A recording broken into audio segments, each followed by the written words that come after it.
조국 전 장관을 이제 완승했다고 한 분이 또 계십니다. 그래서 그 해설을 좀 이렇게 보면서 같이 한번 그 이유를 좀 얘기를 한번 해보도록 하겠습니다. 네, 박지훈 칼럼입니다. 이분 글 정말 또 잘 쓰시죠. 범죄 소명, 그러나 조국 전 장관의 완승.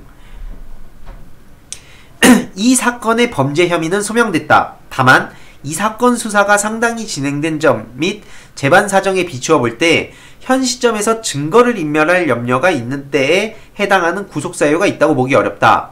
이 사건 범행은 그 죄질이 좋지 않으나 구속 전 피의자 신문 당시 피의자의 진술 내용 및 태도, 피의자의 배우자가 최근 다른 사건으로 구속되어 재판을 받고 있는 점 등과 피의자를 구속하여야 할 정도로 범죄의 중대성이 인정된다고 보기 어려운 점, 피의자의 주거가 일정한 점 등을 종합해보면 도망할 염려가 있는 때에 해당하는 구속사유가 있다고 볼 수도 없다. 이게 무슨 뜻이냐면 한마디로 정경심 교수가 지금 재판을 받고 있어서 그걸 좀 고려해줬다.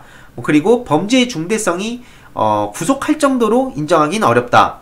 주거가 일정하다. 그래서 도망할 염려가 있는 때에 해당하는 구속사유가 있다고 볼 수 없다라는 내용이고요.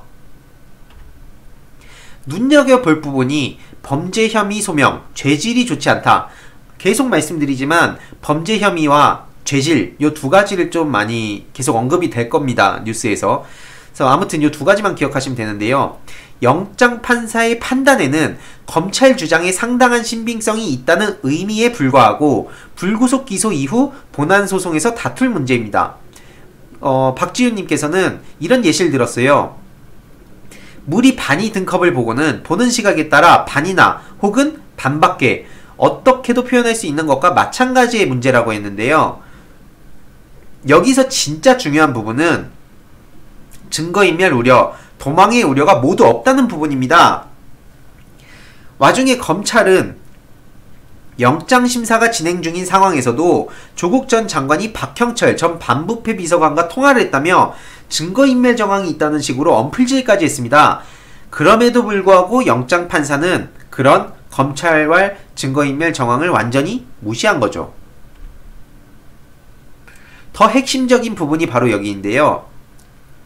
영장이 기각된 사유가 증거인멸과 도망의 우려가 없음이기 때문에 적어도 이 유재수 감찰 관련 혐의로는 검찰이 영장을 재청구해봤자 달라질 게 없다는 겁니다. 또다시 기각이 될 것이 거의 틀림없는데요. 그런 우려는 조국 전 장관의 다른 어떤 행동이 변수지 검찰이 무슨 액션을 벌이든지 이젠 달라질 수 없기 때문입니다.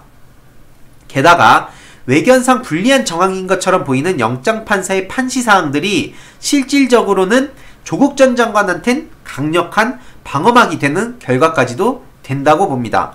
영장판사가 범죄 혐의가 소명된다라고 해버렸죠. 그렇기 때문에 추가 증거를 보강해서 범죄 혐의를 더 증명하려는 노력도 아무 소용이 없어졌고, 죄질이 나쁘다라고 명시했으니 죄질이 나쁘다고 주장을 더 해봤자 아무 의미가 없습니다. 그래서 아무리 열심히 추가 수사를 해서 정황 증거를 덕지덕지 덧붙여봤자 법원의 판단은 달라지지 않게 된다는 거죠. 그러니까 법원이 이미 다 알고 있는 내용이기 때문에 검찰이 기존에 해왔듯이 그런 망나니 같은 짓을 더 이상 할 수가 없다는 겁니다. 실제로 박지훈님께서 여러가지 사례들을 찾아보기도 했답니다. 최초 기각 사유가 증거인멸 우려가 없다였던 영장 청구건들을 봤는데 검찰이 영장을 재청구했을 때도 법원이 또다시 증거인멸 우려 없음을 이유로 대부분 기각을 했다고 합니다. 박병대 전 대법관, 안희정 전 충남도지사, 국민의당 박준영, 이명박 청와대 장성명, 삼성바이오 김태한 대표, 미래에셋자산운용 대표 등이 그랬다고 합니다. 즉, 이 증거인멸 및 도망 우려 없음이라는 영장 기각 사유는 검찰의 재청구 여지를 꺾어버리고 설사 검찰이 재청구를 감행하더라도 또다시 기각할 준비를 미리 해놓은 셈이라고 합니다. 물론 검찰로서는 다른 건으로 다시 구속영장을 청구할 수도 있는데요. 그런데 이번 영장 기각으로 이미 크게 타격을 입은 상태에서 발 빼고 먼저 구속영장 시도로는 발을 뺐던 펀드나 인턴 관련의 혐의를 만지작거리며 영장을 청구하려 하면 그야말로 모양 빠지죠.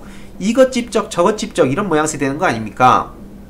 그렇다고 이 유재수 감찰건으로 또다시 영장을 재청구하면 똑같이 증거인멸 없음으로 재기각될 가능성이 거의 확정적인데, 이렇기 때문에 검찰은 완전히 진퇴양난의 상황이 된 거죠. 구속영장 라운드에서는 조국 전 장관의 완승입니다.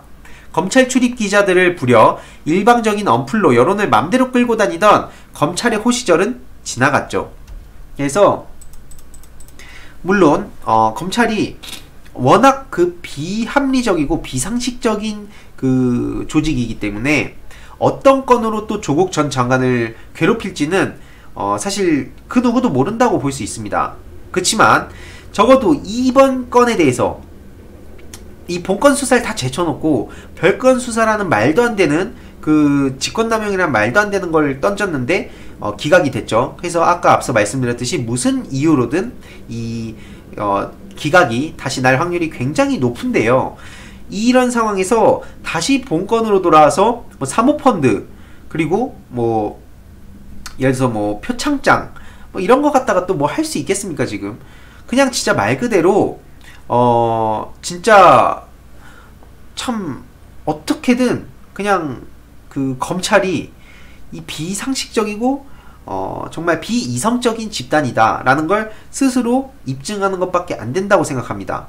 그래서 아무튼 저도 개인적으로는 어쨌든 대다수의 전문가들의 의견을 좀 들어봤을 때도 검찰이 적어도 같은 건으로 이제 영장을 계속 청구를 해봤자 이미 법원에서도 뭐 범죄 혐의 소명, 죄질 나쁘다 뭐 이런 식으로까지 워딩을 했기 때문에 아무리 그런 걸로 발악을 해봤자 결과는 그 증거인멸 및 도주 우려가 없다라는 게 가장 크게 작용하기 때문에 그래서 이 조국 전 장관의 완승이라고 지금 본다고 합니다.